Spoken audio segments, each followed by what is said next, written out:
So, when you hear the name William Godwin, it's usually connected to other, way more famous names, right? Like his wife, the feminist pioneer Mary Wollstonecraft, or his daughter, Mary Shelley, who, wrote Frankenstein. But Godwin himself, he was a political and literary earthquake in his own right. So, let's get into the story of the man who became the world's first anarchist by writing a thriller. Okay, quick question. When I say the word anarchist, what's the first image that pops into your head? For a lot of us, it's probably a figure of chaos, maybe violence. But what if I told you that the so-called father of anarchism was actually a quiet intellectual, a guy who believed the most revolutionary tool wasn't a bomb, but a good conversation? And just to complicate things a little more, here's a quote from the man himself. Now, this sounds more like a warning against revolution, not a call to arms. So what was this guy all about? What did he actually believe, and why does his unique brand of radicalism still matter today?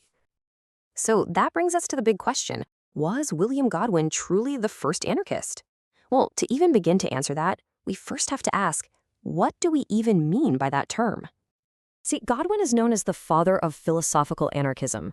He definitely saw government as a coercive, corrupting force, but his solution wasn't to just tear it all down in a fiery blaze. Instead, he argued for a gradual, peaceful evolution of society, something guided by logic and rational debate. For Godwin, real, lasting change came from changing minds, not from breaking heads. But how does a person end up here, advocating for a world without any government? His own life was, well, a story of radical transformation.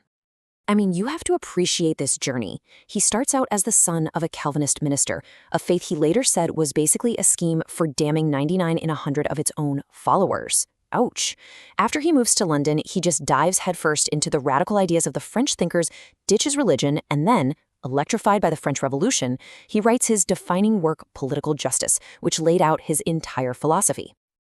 Now, Godwin was smart. He knew a dense, heavy philosophy book was a pretty tough sell for most people.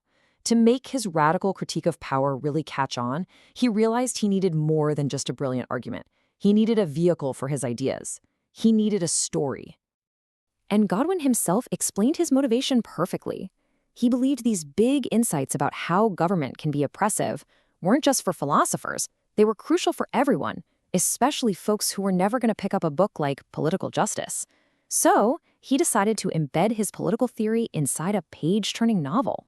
So you've got this 1-2 punch. On one hand, there's the theory, political justice, this massive, sweeping argument for a society based purely on reason.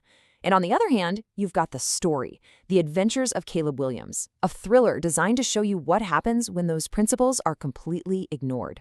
It's meant to make you feel that unrecorded despotism, not just analyze it. So what is the story about? At its heart, it's a tale of psychological terror and just relentless persecution. And Godwin himself gave us the perfect key to unlocking his novel. He compared it to the very dark fairy tale of Bluebeard. You know, the story of the man with a terrible secret locked away in a forbidden room? In Godwin's story, the Bluebeard character is a guy named Ferdinando Falkland. He's a wealthy, respected country gentleman that everyone admires. But of course, under that polished exterior, he's hiding a monstrous secret, a murder he committed years ago. He is the respectable face of power. And Caleb Williams, his young, intensely curious secretary, he's like Bluebeard's wife. He's driven by this invincible attachment to figuring out the truth. And eventually, he does. He discovers Falkland's secret. And just like in the fairy tale, that knowledge basically becomes a death sentence. The rest of the novel is just this terrifying chase. Falkland uses his wealth, his reputation, and the entire legal system to hunt and destroy Caleb. He frames him for crimes, turns all of society against him. Godwin's point was devastatingly clear.